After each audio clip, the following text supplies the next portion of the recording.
जी, अपनी इस वीडियो के अंदर जिस टॉपिक के ऊपर हम बात करेंगे वो होगा कैंपेन ऑब्जेक्टिव्स। अच्छा देखिए, एक कैंपेन बनाने का जो सबसे पहला स्टेप होता है वो होता ये है कि आपने अपनी कैंपेन के लिए ऑब्जेक्टिव चूज़ करना होता है, ठीक है? At the campaign level. अब ये ऑब्जेक्टिव चूज़ करना क्यों इम्पोर्टेंट है, ठीक है? एक तो मैं आपको डिटेल के अंदर इस चीज़ से गो थ्रू करवाऊँगा कि why is it important for us as well and for Meta, कि आप उसको एक राइट ऑब्जेक्टिव दें कि आपकी इस कैंपेन को बनाने का मकसद क्या है, ठीक है? दूसरा ये कि कौन-सा ऑब्जेक्टिव कब चूज़ करना चाहिए, राइट? आपके बिज़नेस का गोल क्या है? ये चीज़ आपके बिज़नेस के गोल के अकॉर्डिंग डिसाइड होगी कि आप किस बिज़नेस लेट्स सपोज़ मैं ये कहता हूँ कि आपका बिज़नेस गोल है कि आप अपनी वेबसाइट के ऊपर परचेज़ेज़ करवाना चाहते हैं, राइट? अब ये आपका बिज़नेस गोल डिसाइड करेगा कि आपको अपनी कैंपेन का ऑब्जेक्टिव क्या रखना है, ठीक है? तो हमारे पास जो है मेटा के अंदर 6 कैंपेन ऑब्जेक्टिव्स होते हैं, जिसके अंदर सबसे पहला अवेयरनेस है, then traffic, engagement, leads, app promotion and then sales. अच्छा, जब आप अपनी कैंपेन लेवल के ऊपर जाएँगे, जो सबसे पहला जब आप क्रिएट के ऊपर क्लिक करेंगे अपने यहाँ पे टू क्रिएट अ कैंपेन, तो सबसे पहला स्टेप जो आपके पास आएगा, Meta is asking you to choose an objective. अच्छा, अब देखें कि एक चीज़ तो मैंने ये बताई कि आपको कि आपका बिजनेस का ऑब्जेक्टिव ये डिसाइड करेगा कि आपका कैंपेन का ऑब्जेक्टिव क्या है, राइट? अब ये करना क्यों ज़रूरी है? देखो, अगर आपका कैंपेन का ऑब्जेक्टिव ये है कि मुझे परचेजेस लेके आनी है एज वी डिस्कस्ड, लेकिन अगर आपने कैंपेन का ऑब्जेक्टिव चूज कर लिया रीच का, ठीक है, तो मेटा का एल्गोरिदम जो है वो अपने सिस्टम से ऐसे लोगों को ढूंढना शुरू कर देगा जो जिन तक वो ऐड पहुंचाए। लेट्स सपोज आपने जो सॉरी कैंपेन का ऑब्जेक्टिव चूज किया वो एंगेजमेंट का चूज कर लिया, राइट? अब मेटा अपने सिस्टम से ऐसे लोगों को ढूंढना शुरू करेगा जो सिर्फ और सिर्फ एड्स के साथ इंगेज होते हैं, राइट? अब आपके पास आपकी एड के ऊपर इंगेजमेंट तो बहुत आ रही होगी, बहुत से लाइक्स और कमेंट्स आ रहे होंगे, लेकिन आपका जो बिजनेस का ऑब्जेक्टिव था, जो कि परचेज था, वो कभी भी फुलफिल नहीं हो सकेगा, because you choose the wrong objective as a campaign. Campaign objective आपने जो है उसका गलत चूज कर लिया। तो आपके बिजनेस नीड के अकॉर्डिंग आपका कैंपेन ऑब्जेक्टिव राइट होना बहुत ज़रूरी है। क्यों ज़रूरी है? क्योंकि मेटा आपके कैंपेन ऑब्जेक्टिव की बेस के ऊपर ही आपकी ऑडियंस को टारगेट करता है, राइट? आपने अगर इंगेजमेंट की ऑडियंस को टारगेट करना है तो मेटा के सिस्टम के अंदर ऐसी ऑडियंस बिल्कुल डिफरेंट है।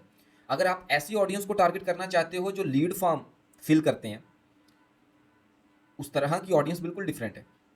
और अगर आप ये चाहते हो कि ऐसे लोगों को टारगेट किया जाए जो परचेज करते हैं, और अगर आप ऑब्जेक्टिव भी बिल्कुल ठीक चूज़ करते हो, तो मेटा फिर प्रिसाइजली सिर्फ उन लोगों को टारगेट करेगा जो वेबसाइट के ऊपर परचेज के अंदर इंटरेस्टेड है, ठीक है?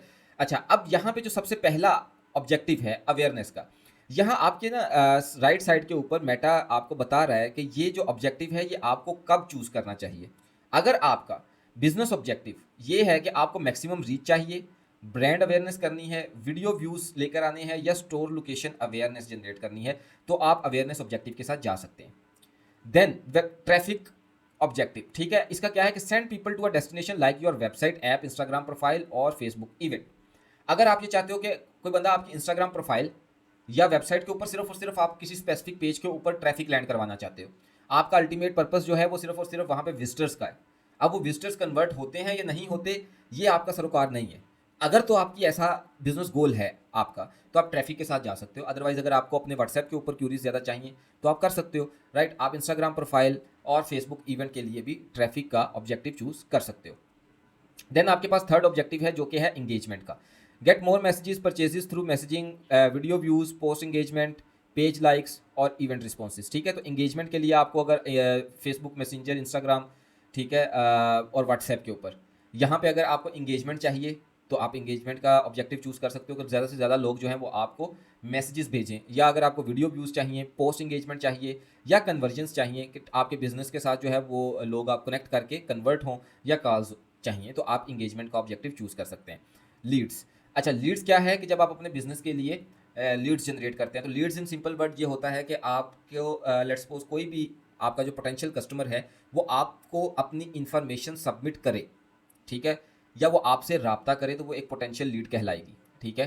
तो इसके लिए क्या होता है कि आपने मोस्टली देखा होगा कि जो सर्विस बेस्ड बिजनेसेस होते हैं वो हमेशा अपनी वेबसाइट के ऊपर या अपनी एड्स के ऊपर एक लीड फॉर्म होता है कि जहाँ पे आपका नाम, नंबर, नाम, ठीक है, नंबर, ईमेल वगैरह पूछा जाता है, और आप लीड फॉर्म जैसे ही सबमिट करते हैं तो फिर उनका जो है वो कस्टमर जो रिप्रेजेंटेटर्स होते हैं, ठीक है, कस्टमर सपोर्ट एजेंट्स होते हैं, वो फिर उस बिज़नेस के आपसे रब्ता करते हैं और फिर फर्दर डिटेल आपसे शेयर की जाती है। तो अगर तो आपकी जो है वो बिज़नेस का ऑब्जेक्टिव लीड्स का है तो आप लीड्स को चूज़ कर सकते हैं। देन ऐप प्रमोशन है, so by name it is showing very clearly कि ये किस पर्पज़ के लिए यूज़ होता है, कि अगर आप किसी ऐप को प्रमोट करना चाह रहे हो मेटा के प्लेटफॉर्म के ऊपर तो आप ये वाला ऑब्जेक्टिव चूज़ करोगे। And most important for the ecommerce business is sale objective, कि अगर आपका सोल पर्पज़ ये है कि मुझे अपनी वेबसाइट के ऊपर लोगों को परचेज करवाना है तो आप जो है वो सेल के ऑब्जेक्टिव के साथ जा सकते हो। और यहाँ पे अगर आपको ये भी है कि परचेजेस लोग करें, इवन अगर आपकी वेबसाइट के ऊपर आप परचेजेस नहीं चाहते लेकिन आप ये चाहते हैं कि लोग आपसे रब्ता करें इंस्टाग्राम, फेसबुक मैसेंजर या व्हाट्सएप के ऊपर, वो लोग रब्ता करें जो कि इंटरेस्टेड हैं परचेज़ के अंदर, तो आप ये ऑब्जेक्टिव चूज़ कर सकते हो। तो ये अब देखो, आप ये मैसेंजर के ऊपर, इंस्टाग्राम और व्हाट्सएप के ऊपर ऑप्शन सेल के अंदर भी है और यही ऑप्शन आपके पास जो है वो एंगेजमेंट के अंदर भी है। अब इन दोनों के अंदर फिर डिफरेंस क्या है, राइट? अगर मुझे अपनी व्हाट्सएप के ऊपर ही या इंस्टाग्राम या फेसबुक मैसेंजर के अंदर ही मुझे ट्रैफिक चाहिए तो मैं एंगेजमेंट चूज़ करूं या सेल चूज़ करूं? अभी देखो, जब आपने एंगेजमेंट चूज़ किया तो व्हाट इट मीन्स कि मेटा सिर्फ और सिर्फ उन लोगों को टारगेट करना शुरू करेगा जो इंगेज करते हैं, मैसेजेस कन्वर्स जो है वो कन्वर्सेशन स्टार्ट करते हैं। आगे वो परचेज की उनकी कोई स्पेसिफिक हिस्ट्री है या नहीं है, मेटा फिर भी उन लोगों को टारगेट कर देगा। लेकिन यहाँ पे सिनेरियो डिफरेंट है। मेट अब आपने मेटा को बाउंड कर दिया कि सिर्फ और सिर्फ सिस्टम के अंदर ऐसे लोग ढूंढो जो परचेज के अंदर इंटरेस्टेड हो। इवन तो अगर आपको ट्रैफिक जो है वो व्हाट्सएप के ऊपर या कहीं दूसरी इंस्टाग्राम या फेसबुक मैसेंजर पे भी लैंड करवानी है, लेकिन यहाँ आपने मेटा को एक सिग्नल दे दिया, बाउंड कर दिया कि लोग आपने वो ढूंढने हैं जो परचेज के अंदर इंटरेस्टेड है।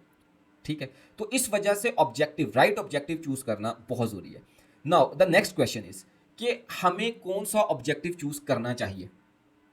ठीक है, क्योंकि एज अ प्रोफेशनल या एक्सपीरियंस पर्सन मैं आपको अपने एक्सपीरियंसेस की बेस के ऊपर ये सजेशन दूंगा। ठीक है, कि देखो, अगर तो आपका ई कॉमर्स बिजनेस है और आप ये चाहते हो कि आपकी वेबसाइट के ऊपर परचेजेस हों, you will never never ever choose any other objective apart from sales. ठीक है, आपका हमेशा कैंपेन का ऑब्जेक्टिव सेल होगा अगर आप परचेज ओरिएंटेड कैंपेन चलाना चाह रहे हो। ठीक है, फिर मैं बात करूंगा, अगर आप परचेज ओरिएंटेड कैंपेन चलाना चाह रहे हो तो आप हमेशा कैंपेन का ऑब्जेक्टिव जो है वो सेल रखोगे। ऐसा भी होता है कि समटाइम्स कुछ स्पेसिफिक सेल्स आ जाती हैं या कुछ स्पेसिफिक वीडियोस को आपको ज़्यादा प्रमोट करना होता है, आप इंगेजमेंट की कैंपेन उसके ऊपर रन कर सकते हो, वीडियो व्यूज़ उसके ऊपर आप उसको ऑप्टिमाइज कर सकते हो, लेकिन आपकी जो लॉन्ग टर्म सक्सेसफुल कैंपेन्स होंगी वो हमेशा सेल की कैंपेन्स होंगी। ठीक है, तो आपका ऑब्जेक्टिव सेल होगा। दूसरा, अगर आपको अपने बिजनेस के लिए पोटेंशियल कस्टमर्स चाहिए, आप एक सर्विस बेस्ड बिजनेस हैं, ठीक है, और आपको पोटेंशियल कस्टमर चाहिए जो असल में lead, as a lead generate करें आपके पास, तो आप हमेशा लीड का जो है वो ऑब्जेक्टिव चूज़ करोगे, कोई दूसरा ऑब्जेक्टिव आप चूज़ नहीं करोगे।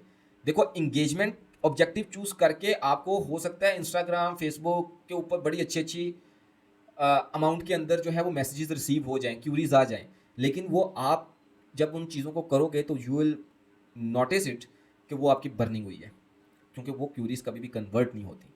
ठीक है, तो इस वजह से मेटा का एल्गोरिथम इस मामले में बहुत स्मार्ट है। ठीक है, आप उसको जो ऑब्जेक्टिव दोगे वो उसके अकॉर्डिंग आपके लिए ऑडियंस को सर्च करेगा, उसके अकॉर्डिंग आपके लिए जो है वो ऑडियंस ढूंढ के लाएगा। तो इस वजह से राइट ऑब्जेक्टिव चूज़ करना बहुत ज़रूरी है। और क्योंकि ये हमारा पूरा कोर्स जो है वो ई कॉमर्स स्पेसिफिक है, तो इस वजह से मैं आपको ये सजेस्ट करूंगा, if you are going to launch ecommerce specific campaigns, purchase specific campaign, आपकी सारी कैंपेन्स का जो ऑब्जेक्टिव है वो हमेशा सेल होगा। इसके अलावा आप कोई ऑब्जेक्टिव चूज़ नहीं करोगे। ठीक है।